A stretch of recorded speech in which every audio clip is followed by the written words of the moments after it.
일본의 상도 오회. 삼부 오미상인. 인생은 부지런함 속에 있고 부지런함은 이익의 근본이다.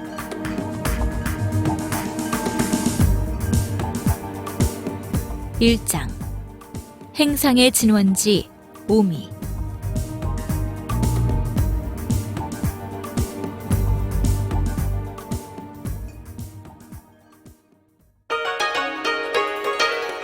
일본 상인 중의 상인.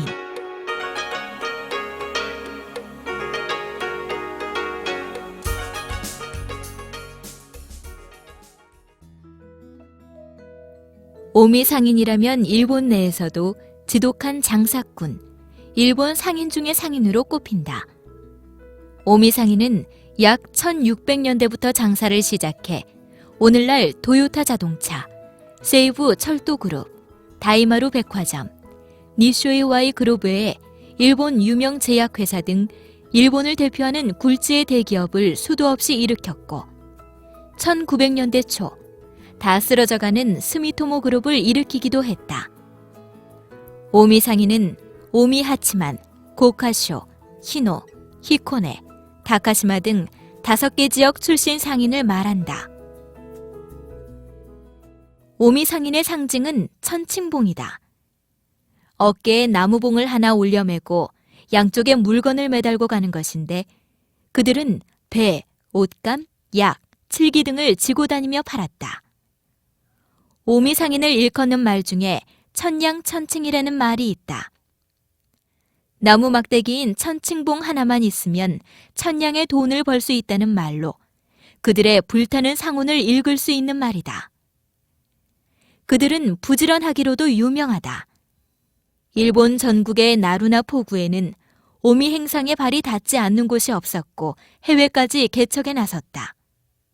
1600년대 그들은 이미 동남아시아를 휘젓고 다녔던 것이다. 오미 상인의 상술은 박리담회였다. 그들은 전국적으로 행상을 다니고 있었기 때문에 지역별로 물건 가격을 소상히 파악할 수 있었고 그 정보를 이용해 한 푼이라도 더 싸게 물건을 팔았다. 한 푼을 위해 천리를 간다는 말은 오미 상인의 상술을 일컫는 말이다. 오미 상인의 가게 풍경.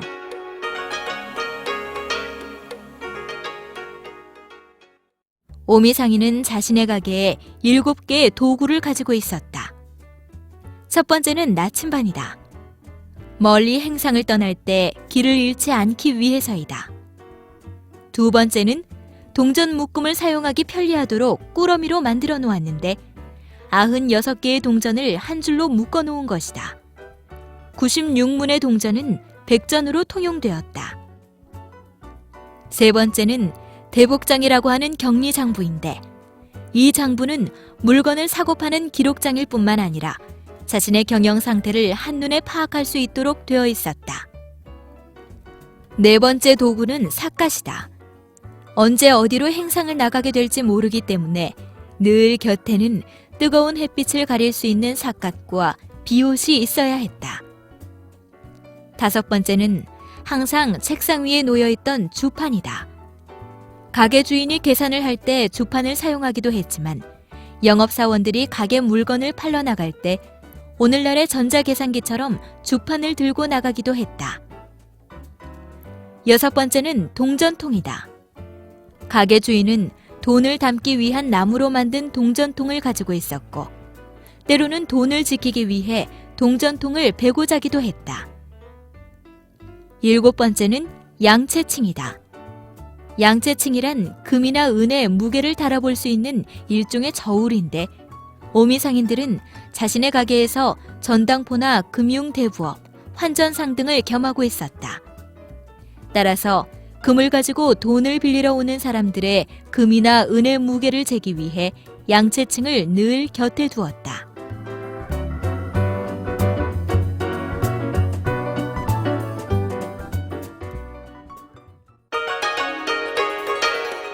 마케팅의 달인, 오미 상인의 행상.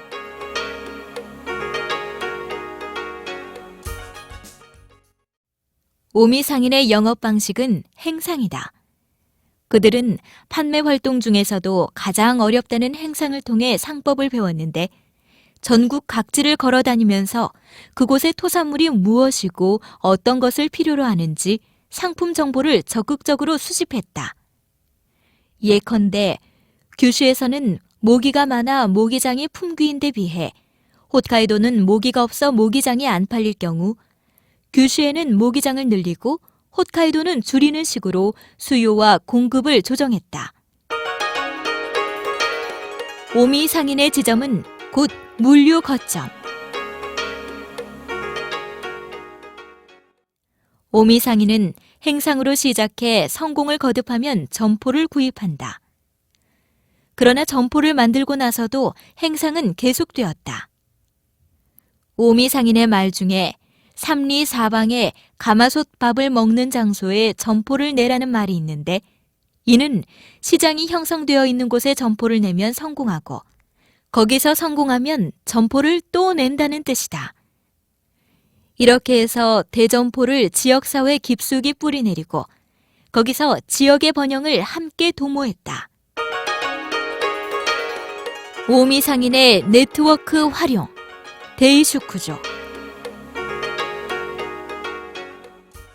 오미 상인들은 장사를 하면 할수록 객지에서 오랫동안 지내게 되자 네트워크의 필요성을 절감했다. 그래서 그들은 데이슈쿠조라는 유용한 공간을 만드는데 그곳은 상인들에게 식사와 숙소를 제공하는 일종의 여관일 뿐만 아니라 화물을 맡기고 상인들끼리 상품의 이동과 판매에 관한 각종 정보를 교환하는 장소이기도 했다. 오미 상인들은 경쟁 상대와도 협조해야 할 필요성을 충분히 인식하고 있었고 데이슈쿠조의 운영은 그러한 면에서 성공적이었다. 오미 상인들의 벤처 정신.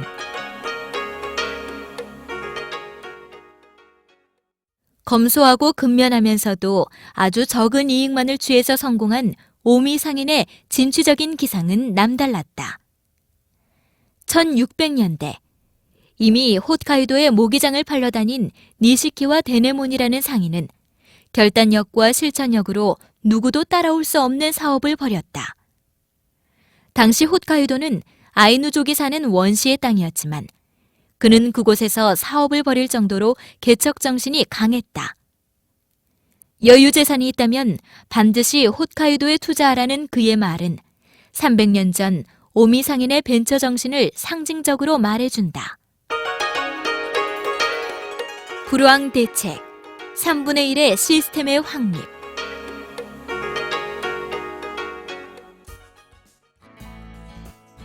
전국 각지에 지점을 가지고 있었던 오미 상인의 본가는 대부분 오미 마을 안에 있었다. 당시는 날씨와 자연재해에 따라 경기가 좋고 나빴던 시대여서 본가의 개축이나 수리가 필요할 때 작황이 좋지 않아 불황인 경우에는 공사를 진행하기 힘들었다. 오미 상인은 그런 경우를 대비해 예비금 제도를 가지고 있었다. 만약 재해가 닥쳐 불황을 겪게 되면 평소 비축된 자금으로 공공사업을 일으켜 그 지방의 경제를 돕기도 했다. 오미 상인을 대표하는 야마가타야 니시카와 가문도 오랜 세월을 지나오면서 여러 차례 경영 위기가 있었다. 이에 가문의 7대 당주였던 니시카와 토시지케는 경영 조직의 대변화를 일으켰는데 유사시에도 쓸 수 있는 경비를 보청금, 불사금, 용의금 등 세 종류의 적립금 제도로 만들었던 것이다.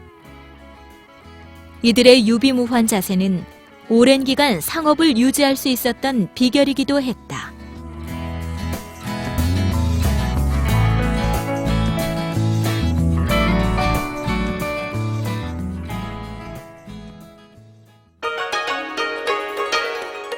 어려울 때 돕는 오미 상인.